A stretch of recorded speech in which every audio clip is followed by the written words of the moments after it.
মোট ছাত্রছাত্রীর সংখ্যা কতজন বলছে? 60 জন। ছাত্রীর সংখ্যা 30%। এটার অর্থ হচ্ছে 100 জনের মধ্যে 30 জন। 100 জনের মধ্যে 30 জন হচ্ছে তোর ছাত্রীর সংখ্যা, অর্থাৎ মেয়ে সংখ্যা হচ্ছে 30 জন। আর মোট ছাত্রছাত্রীর সংখ্যা হচ্ছে 60 জন। ছাত্রের সংখ্যা বের করতে গেলে তোকে 30/100 গুণ 60।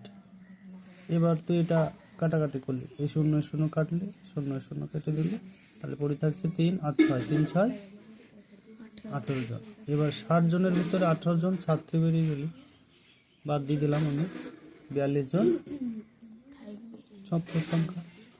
ছাত্র সংখ্যা বেরিয়ে গেলে লিখতে হতো ছাত্র সংখ্যা 42 জন।